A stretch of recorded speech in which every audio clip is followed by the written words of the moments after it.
Today we're going to be doing the puzzle of hopefulness, a little gradient jigsaw. It comes with this card. On the front is the completed picture, and on the back it says hopefulness anticipates a future that is better than the present. So I'll put this off to the side where you can read it throughout the solve. And it also comes with this booklet, which I'll be reading throughout the solve. On the front it has the completed picture, so you'll be able to see that throughout the solve. The puzzle of emotions. Emotions form the bread and butter of our lives in work, rest, and play. Yet, for something so present, it has proved surprisingly difficult to fit emotions into accepted definitions, universal interpretations, and shared methods of analysis over the course of human history. Where do we feel seems a simple enough question, but if we mean from where do emotions spring forth, where are they felt, or how are they observed by others, answers will vary.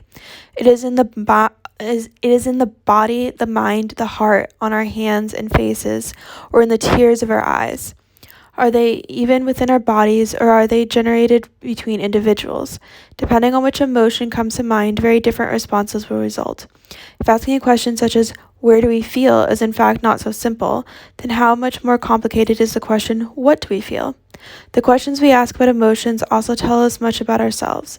Researchers of the 19th and 20th centuries were keen to identify universal feelings that were perhaps hardwired in humans, while others looked to establish hierarchies of feeling and determine which people felt them in order to justify treating populations differently.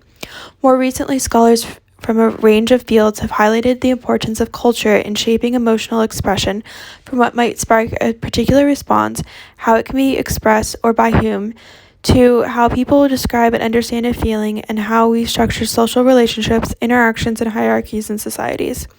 We note that languages also provide diverse vocabularies to name and describe feelings, which both reflect and shape experiences and how we convey them to others. While these studies emphasize the diverse possibilities for emotional experience among humans, other researchers are exploring what, if any, about emotions define us as humans. What do other creatures feel? Research has taught us how complex emotions are in the lives of individuals and societies, and are the meanings we vest in them.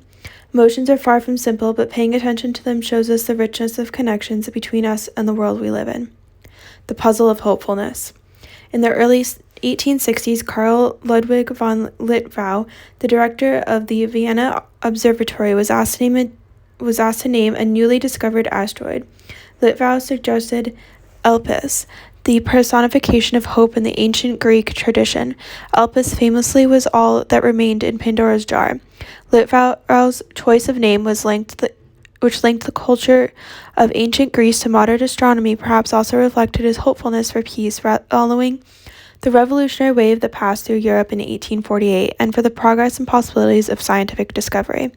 Science has in turn explored the power of hopefulness or hopeful thinking, particularly its perceived goal-achieving and life-extending qualities.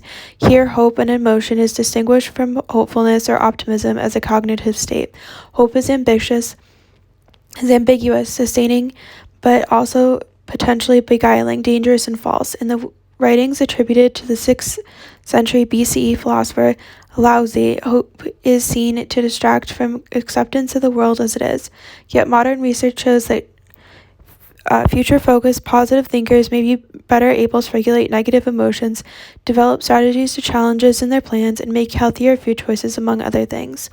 The positive future orientation of hopefulness has also seen it attached to faith in some world cultures. After all, hopefulness anticipates a future that is better than the present.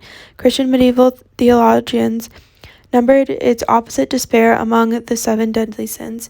It was the only one that could not be forgiven, for those who despaired had lost their faith in God. Divergent science and Christian perspectives regarding hopefulness formed a critical philosophical debate of the 18th century. One of Voltaire's most popular works, his 1759 Candidate Optimism, novelized the French philosopher's critique of an excessively optimistic Christian view that had been famous by the German mathematician and natural philosopher Gottfried Wilhelm Leibniz. Hopefulness can motivate political action. Some of the most famous late 20th century political speeches have been inspired by a hopeful vision of the future. In 1963, Martin Luther King Jr., a Baptist minister, delivered his famous I Have a Dream speech, while Yes We Can was the slogan of Barack Obama's successful 2008 U.S. presidential campaign.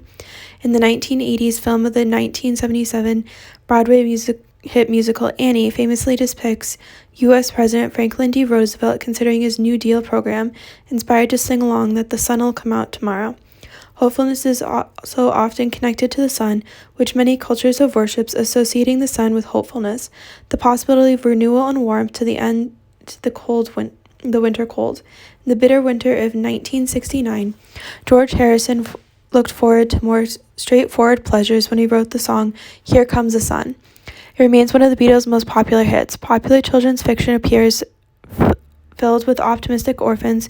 Famously, Eleanor H. Porter's 1913 creation, Pollyanna, regularly practices gratitude through the glad game. Her name, though, is now associated with a particularly naive form of excessive optimism. We can only hope, then, to keep hopefulness in perspective. The joy of jigsaw puzzles.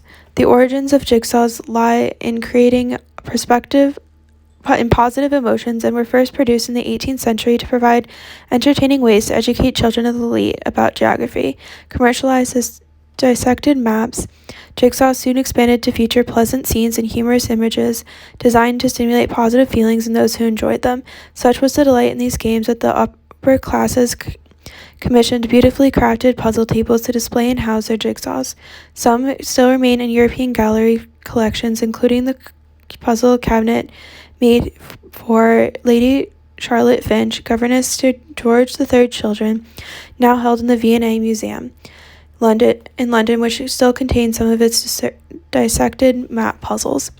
Jigsaws stimulate many affirming emotions as they engage the brain in a therapeutic workout. You may experience feelings of pleasure generated by the material features of jigsaws, including the robust click feel and sound made by slotting in a piece. There is joy in the intellectual satisfaction of putting a pesky piece in its rightful place, and sometimes a little frustration at finding the final piece in a secondhand jigsaw is missing. You can feel the pure delight and thrill of a dopamine release when you finish the whole picture and see others celebrate your achievement. Jigsaws can also support social engagement and well-being when you interact and collaborate with others to complete a puzzle together.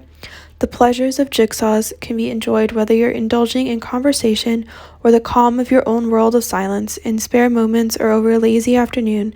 Thus, they are a perfect mental pick-me-up to boost positive feelings.